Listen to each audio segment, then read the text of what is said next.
दोस्तों नमस्कार। राहुल गांधी अमेरिका के लिए रवाना हो चुके हैं। 8 सितंबर से लेकर के 10 सितंबर तक उन्हें अमेरिका में रहना है, टेक्सास में, वाशिंगटन डीसी में, और वहां पर प्रवासी भारतीयों से मुलाकात करेंगे।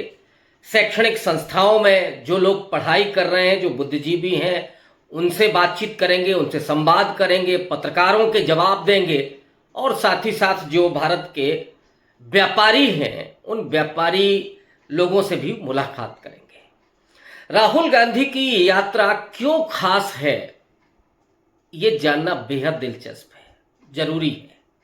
और इस मायने में भी ये यात्रा महत्वपूर्ण है क्योंकि इसके बाद नरेंद्र मोदी अमेरिका जाएंगे। अमेरिका में इस महीने के आखिरी में संयुक्त राष्ट्र महासभा में उनको भाग लेना है। लेकिन उसके पहले राहुल गांधी की अमेरिका यात्रा के मायने क्या हैं, इस पर ही मैं इस वीडियो में चर्चा करने जा रहा हूं। और भारत में ही नहीं, अमेरिका में भी इस यात्रा को लेकर के राहुल गांधी की बेहद चर्चा है। और ये चर्चा इसी बात से समझी जा सकती है, इंडियन ओवरसीज कांग्रेस के अध्यक्ष सैम पैत्रोदा ने राहुल गांधी को जब से आमंत्रित किया है, तब से अमेरिका में जो दोस्त हैं हमारे, उनमें से बहुत सारे लोगों ने मुझे मैसेज करके बताया है, जो वहाँ पर इस तरह के रैलियों में जाते हैं, कई बार आयोजन करते हैं, उन लोगों ने भी ये सूचना दी है कि राहुल गांधी की इस यात्रा को लेकर के लोग बहुत उत्साहित हैं, राहुल गांधी से मिलना चाहते हैं। और सबसे ज़्यादा राजनयिक स्तर पर राहुल गांधी की इस यात्रा का मतलब ये है कि लोग अब भारत को फिर से परिभाषित होते हुए देखना चाहते हैं। और राहुल गांधी की ये यात्रा लोकसभा चुनाव के बाद पहली यात्रा हो रही है। हम लोग जानते हैं कि राहुल गांधी मई 2023 में अमेरिका की यात्रा पर गए थे। उस समय राहुल गांधी को लेकर के जो उत्सुकता थी अमेरिका में, उससे कई गुना ज़्यादा इस समय उत्सुकता है। उस समय भी उन्होंने खुलकर बात रखी थी, अपना एजेंडा, अपनी आइडियोलॉजी और देश के बारे में वो क्या सोचते हैं, भारत में किस तरह की इकोनॉमिक लाइन होनी चाहिए, किस तरह की आर्थिक नीति होनी चाहिए, इस पर भी उन्होंने चर्चा की थी। साथ ही साथ भारत की विदेश नीति पर भी उन्होंने दो टूक अपनी राय रखी थी। उस यात्रा में भी राहुल गांधी का कद बहुत उभर करके सामने आया था। और ये अमेरिका में उत्सुकता इसलिए भी बढ़ी थी राहुल गांधी की उस समय, क्योंकि राहुल गांधी भारत जोड़ो यात्रा के बाद अमेरिका पहुंचे हुए थे।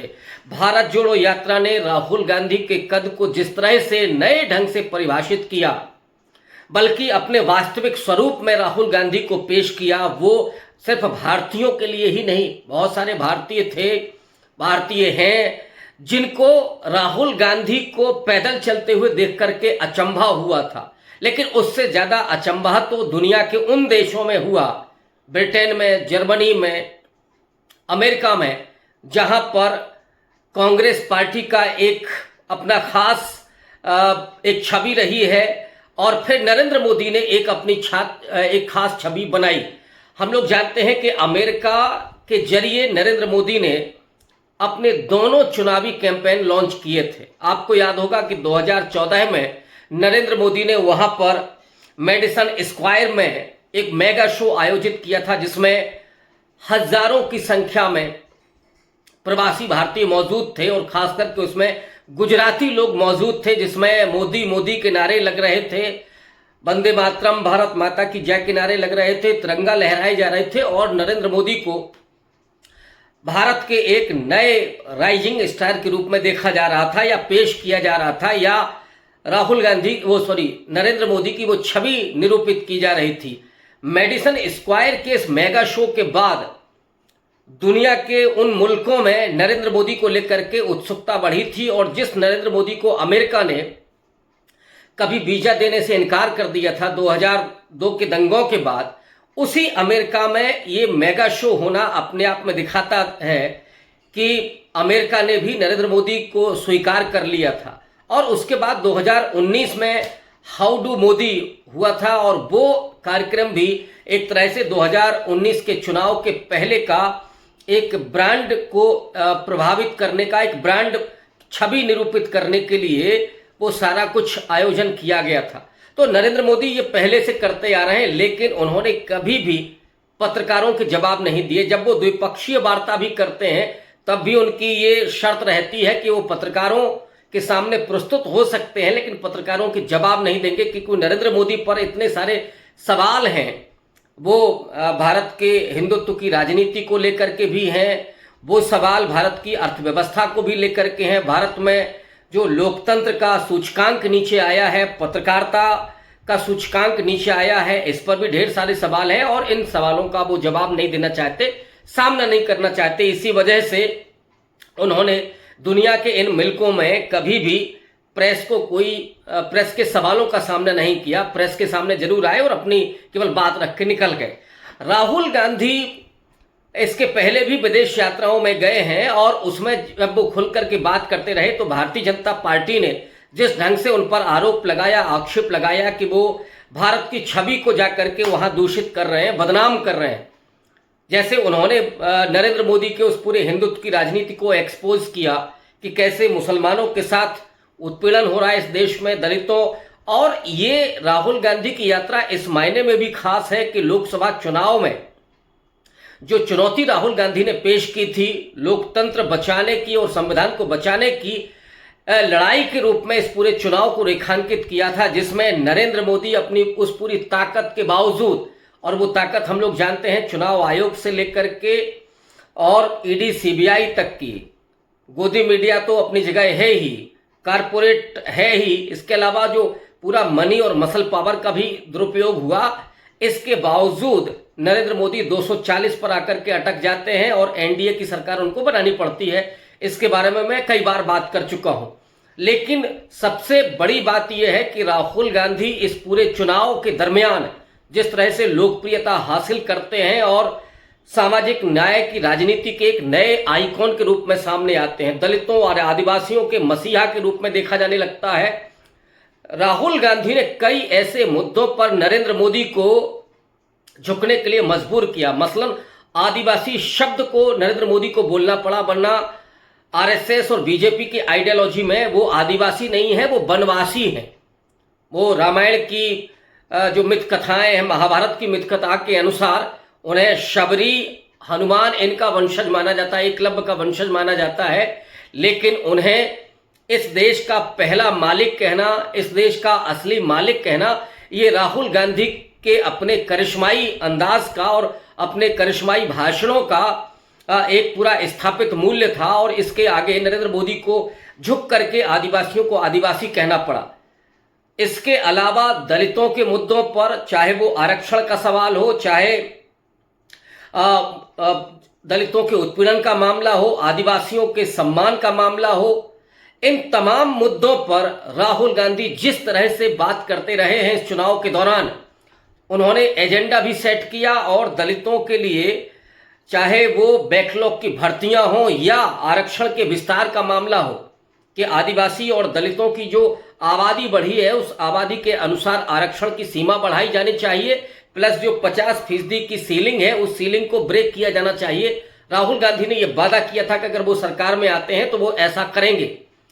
ये एजेंडा राहुल गांधी का दलितों में बेहद लोकप्रिय हुआ। उसी तरह से कास्ट सेंसस का मुद्दा ओबीसी के लिए बड़ा कारगर साबित हुआ और राहुल गांधी ने जब डॉक्टर अंबेडकर के संविधान को उठाया तो वो तो एक तरह से राहुल गांधी को एक नए उभरते हुए स्टार के रूप में देखा गया, एक ऐसे नेता के रूप में देखा गया जो उस गांधी परिवार से ताल्लुक रखता है जिसने आज़ादी के आंदोलन में लंबी लड़ाई लड़ी। नेहरू 9.5 साल तक जेल रहे और वो संविधान जिसे डॉक्टर अंबेडकर ने संविधान सभा में पूरे तरीके से उसको लिखा था, सवालों के जवाब दिए थे और लगातार अपनी बीमारी के हालत में भी वो संविधान पर काम करते रहे। और ये डॉक्टर अंबेडकर का बहुत स्पष्ट कहना था कि अपनी 4 औलादों को खोने के बाद भी इस देश के जो करोड़ों दलित थे उनके लिए अधिकार दिला करके ही वो रहेंगे। तो उसके लिए वो संविधान सभा में जाते हैं और अपनी बीमारी के बावजूद, और हम लोग जानते हैं कि उसके बाद वो लंबे समय तक जीवित नहीं रह सके। 1956 में 6 दिसंबर को वो दिवंगत हो गए। और इसकी वजह ये थी, हाई ब्लड प्रेशर और शुगर के पेशेंट हो चुके थे, और उसकी मूल वजह थी कि संविधान सभा में वो सबसे ज्यादा मेहनत कर रहे थे, लेकिन कंसेंसस सबका था, सहमति मुद्दों पर सबकी होती थी। उसके बाद ही संविधान बनकर के तैयार हुआ, जिसमें दलितों, आदिवासियों को विशेष अधिकार मिले, अल्पसंख्यकों को उनके संस्कृति और उनके धर्म को लेकर के विशेष अधिकार बने, समानता का अधिकार मिला, अभिव्यक्ति की आज़ादी का भी अधिकार मिला। ये वो संविधान बनकर के तैयार हुआ जैसे अर्नेस्ट रेनन से लेकर के दुनिया के तमाम संविधान वेत्ताओं ने एक बेहतरीन संविधान कहा। लेकिन डॉक्टर अंबेडकर इस बात को भी कह रहे थे कि संविधान इस पर निर्भर करता है कि उसको लागू करने वाले लोग कैसे हैं। संविधान कितना भी अच्छा हो, अगर लोग अच्छे नहीं हैं तो वो संविधान कभी अच्छा साबित नहीं होगा। और यही हुआ कि जब उन लोगों की सत्ता आई जो तब से संविधान का विरोध कर रहे थे, जिन्होंने संविधान को विदेशी तक कह दिया था, जो मनुस्मृति के आधार पर संविधान को रचना चाहते थे, उस आरएसएस के राजनीतिक मुखौटे भारतीय जनता पार्टी की जब सरकार आती है, घोषित रूप से भारत को हिंदू राष्ट्र बनाने की मुनादी की जाने लगती है, तमाम ऐसे साधु सन्यासी आने लगते हैं जो जिनकी राजनीतिक महत्वाकांक्षाएं थी, जो प्यादों की तरह इस्तेमाल हो रहे थे, और उसमें एक नहीं कई ऐसे महात्माओं पर आरोप भी लगे। मैं सारे बाबाओं की बात नहीं कर रहा हूं, लेकिन कई ऐसे महात्माओं पर आरोप लगे कि जिन्होंने खुल करके मुसलमानों की नरसंहार की बात की, जिन्होंने मुसलमान महिलाओं से बलात्कार की बात की। एक ऐसा भारत, और लिंचिंग की घटनाएं तो आज भी हो रही हैं। कुछ दिनों पहले ही हरियाणा और महाराष्ट्र में एक जगह मुसलमान की लिंचिंग की घटना हुई और एक जगह एक मुस्लिम बुजुर्ग के साथ मारपीट की घटना हुई, और इस पर राहुल गांधी ने खुल करके ट्वीट किया था कि ये जो हो रहा है इस देश में मुसलमानों के साथ, वो असहनीय है, और वो हमेशा मुसलमानों, अल्पसंख्यकों के साथ खड़े हुए। जाहिर तौर पर ये मुद्दे भी राहुल गांधी के इस अमेरिका यात्रा में भाषणों के दौरान, सवालों के दौरान सामने आएंगे। और ये जो हिंदुत्ववादी सत्ता है, जिसे अमेरिका का मीडिया, यूरोप का मीडिया घोषित तौर पर हिंदू राष्ट्रवादी सरकार कहता है, हिंदू राष्ट्रवादी पार्टी कहता है, तो वो नरेंद्र मोदी जो सवालों का जवाब देने से भागते हैं, उसी जमीन पर जब राहुल गांधी होंगे, चाहे वो ये 8 से 9 सितंबर का जो उनका कार्यक्रम है वो टेक्सास में है, वाशिंगटन डीसी में है, और वहां पर वो प्रवासी भारतीयों से लेकर के नौजवानों तक को संबोधित करेंगे। तो राहुल गांधी के सामने ये तमाम सवाल भी आएंगे, और उन सवालों का हम लोग जानते हैं कि राहुल गांधी जिस हिम्मत के साथ जवाब देते हैं, जिस ईमानदारी और नैतिकता के साथ जवाब देते हैं, वो तो हम लोग इस यात्रा में उनके भाषणों को देखेंगे ही। लेकिन लीडर ऑफ अपोजिशन बनने के बाद, और एक ये कहे कि इस देश के करोड़ों दलितों, पिछड़ों और आदिवासियों की, अल्पसंख्यकों, मुसलमानों, ईसाइयों की एक उम्मीद बनकर के जो राहुल गांधी उभरे हैं, तो भारत में लोकतंत्र को बचाने वाले एक नायक के तौर पर आज अमेरिका में देखा जा रहा है उनको। तो ऐसे में राहुल गांधी की ये यात्रा बेहद महत्वपूर्ण साबित होने जा रही है। और इसके बाद जब नरेंद्र मोदी पहुंचेंगे तो ऑब्वियस है कि राहुल गांधी से जुड़े हुए जो मुद्दे होंगे वो भी सामने आएंगे। लेकिन हम लोग जानते हैं कि मोदी जी कभी भी उन सवालों का जवाब नहीं देंगे।